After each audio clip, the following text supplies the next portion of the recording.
सुनो, तुम्हारे बाबूजी तो कब के गुजर गए। अब उनका जो सामान है वो पड़े पड़े कबाड़ा हो रहा है। बेच ही दो, कुछ पैसे आ जाएंगे। बात तो सही है। अगले संडे फुर्सत में यही करेंगे।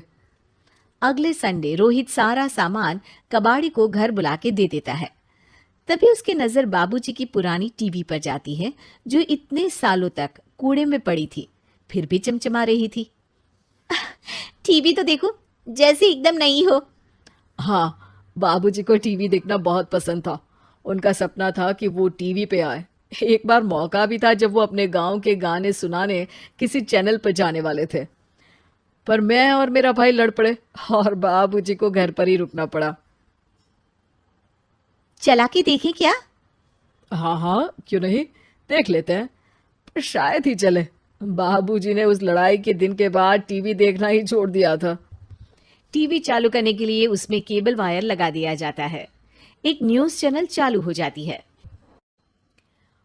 स्वर्ग की सीढ़ी के रास्ते हैं तीन, तीनों के तीन रास्ते हैं संगीन। पहला रास्ता है सांप की बीन, दूसरा रास्ता घर में बिछा कालीन, तीसरा रास्ता कलकत्ता से चीन। ये क्या बकवास खबर है, कुछ अच्छा लगा दो। अरे आप बोलो तो सही, कोई अच्छी खबर सुना देता हूं। मेरा तो काम ही खबर देना है। अरे बाप रे, टीवी बात कर रही है। हाँ, ये न्यूज वाला मुझसे। हाँ हाँ, आपसे ही तो बात करूंगा ना, आपके घर में हूं तो। अरे, ये सपना है क्या? तुम हमसे बात नहीं कर सकते? अरे सपना नहीं भाई साहब, ये टीवी जादुई टीवी है।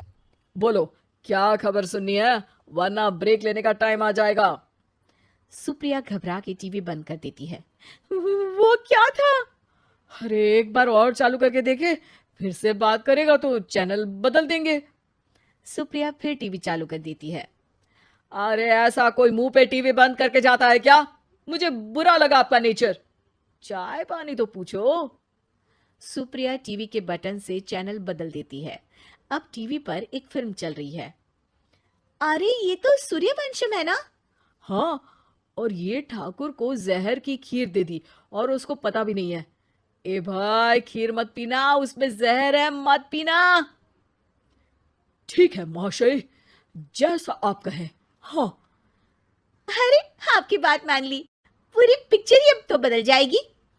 मतलब ये सच में जादुई टीवी है? तभी वहां कबाड़ी आ जाता है।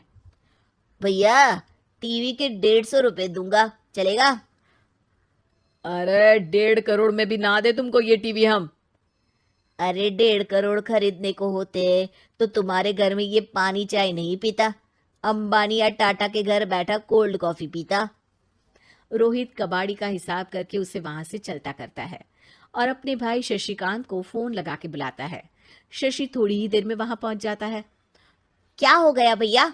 अरे बाबूजी का टीवी याद है? हाँ हाँ, जिसमें घुसे रहते थे हमेशा वो, और अपने को कुछ नहीं देखने देते थे। अरे वो अब जादुई टीवी बन गया है। भैया, आपकी बकवास करने की आदत अब तक नहीं गई। अरे आपके घर में बच्चे हैं, अब तो बड़ों जैसी बात करो। रोहित जाके टीवी चालू कर देता है। टीवी पर एक जादू का शो हो रहा है जिसमें एक जादूगर है। अब मैं अपनी टोपी में से कबूतर निकालूंगा। श्रिंग ब्रिंग शरिंग बम फोपा फुफी फुफा पाउ। टीवी से कबूतर निकलता है और शशिकांत के सर पर आकर बैठ जाता है।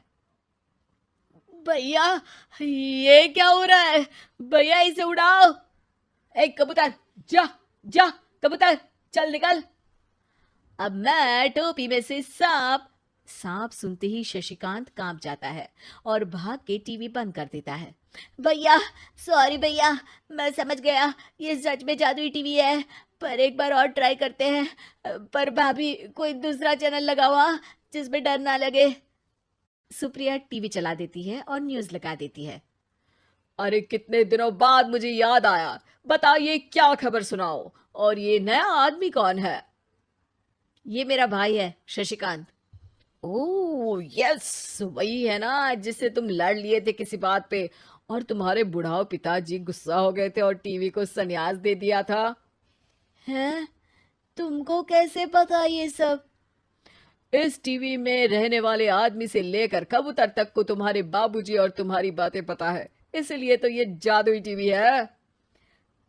ये टीवी क्या कर सकती है वैसे? तुम जो मांगो दे सकती है। कहानी बदल सकते हो, खबर बदल सकते हो, कोई चीज मांग सकते हो। अरे भैया, ये टीवी मैं लेके जा रहा हूँ। बाबूजी का लाडला तो मैं ही था ना। अरे ऐसे कैसे? मैं बड़ा बेटा था, अब तक मेरे घर में टीवी थी ना। अब तक कहाँ गए थे पिताजी के लाडले? तुम्हारी गलती का एहसास भी है। अरे भैया, ज्यादा ना बोलो वरना भूल गए, आपके दांत तोड़ दिए थे मैंने उस लड़ाई में।